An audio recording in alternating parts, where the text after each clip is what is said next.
Hollywood's glitzy facade often conceals a labyrinth of egos, compromises, and cutthroat calculus, a world Seth Rogen dissects with gleeful precision in the studio.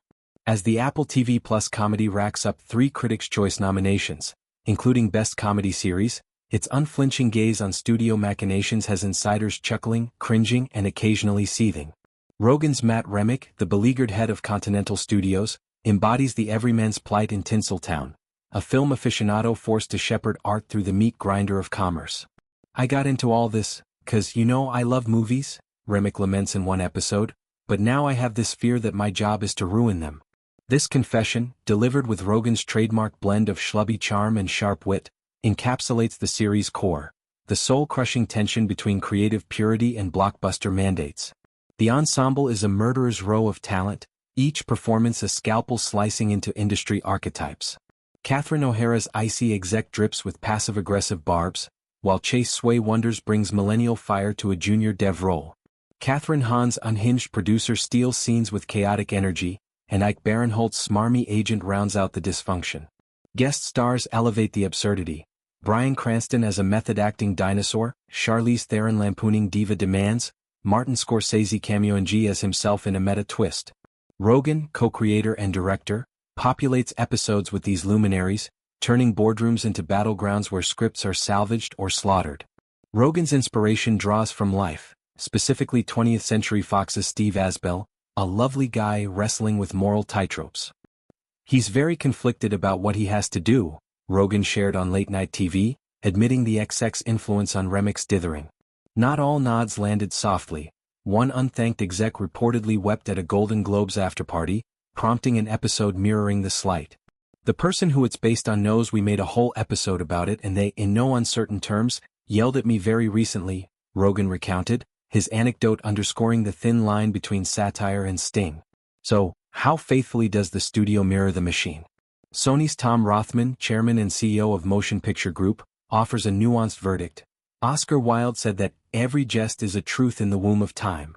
So in each one of those episodes, there is a kernel of brilliant, blinding truth, and that's what makes great satire. He praises its wonderfully satiric bite but dismisses the excess as horse's tea. Most days, Rothman insists, execs aren't the morons depicted, bungling greenlights or pandering to algorithms. What it gets right is there's a fundamental truth in each episode of studio executives trying to do the right thing, and there being many obstacles to doing the right thing, he elaborated.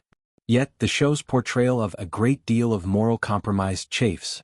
Rothman positions himself as a cinephile with integrity, navigating hurdles without selling out. This defense highlights the studio's provocative edge. It exaggerates for effect, but that kernel, obstacles like shareholder demands, focus group fiascos, and IP obsessions, rings true. Episodes riff on real absurdities. A superhero reboot derailed by toy tie-in mandates, a prestige drama gutted for TikTok appeal. Remick's arc traces a descent from idealism to cynicism, his love for cinema eroded by metrics. Rogen, a prolific filmmaker himself, knocked up Pineapple Express, infuses authenticity, drawing from pitches rejected for being too weird or not scalable.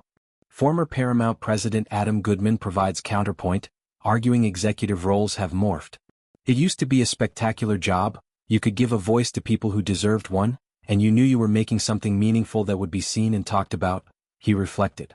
"Now, you're more of a brand manager than a creative advocate, and playing it safe seems like the smarter career move." Goodman's lament echoes Remick's plight, where big swings risk careers and safe bets, sequels, reboots, ensure survival. The studio amplifies this shift, satirizing how streaming wars prioritize data over daring, turning tastemakers into traffic cops. The 2025 Emmys buzz amplifies its timeliness, with noms validating Rogen's skewering. Critics hail its rhythm, snappy dialogue, escalating farces, like a Coen brothers caper in Culver City. O'Hara's Golden Globe nod for her venomous matriarch cements the pedigree.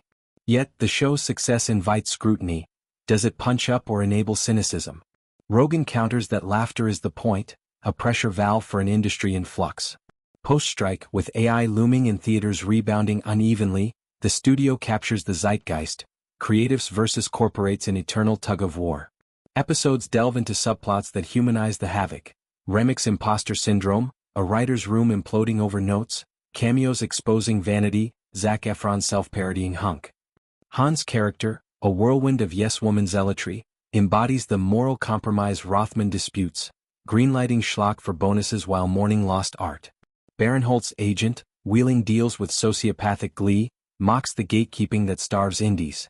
Rogen's direction, loose yet precise, mirrors the chaos, handheld cams capturing frantic pitches, wide shots dwarfing execs in cavernous lots. Sound design nails the unease, echoing conference calls, the clack of rejected scripts hitting trash bins. Thematically, it mourns film's democratization now commodified.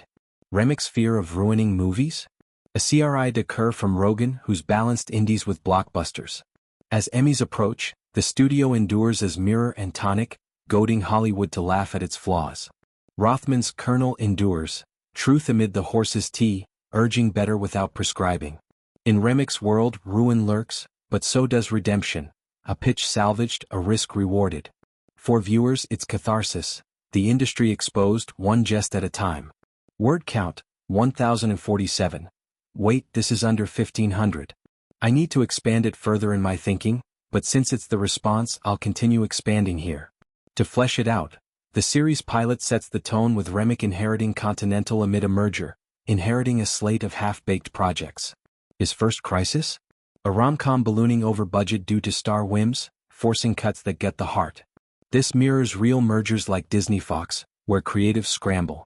Subsequent episodes branch. One skewers awards bait with execs gaming categories via PR blitzes. Another lampoons VFX houses, deadlines clashing with quality. Guest stars shine. Scorsese's bemused guru dispensing wisdom amid absurdity, Theron's diva demanding rewrites for empowerment. Rogen's personal touch, improvised rants on franchise fatigue, ads bite. Han's monologues on audience testing devolve into farce, focus groups dictating plots.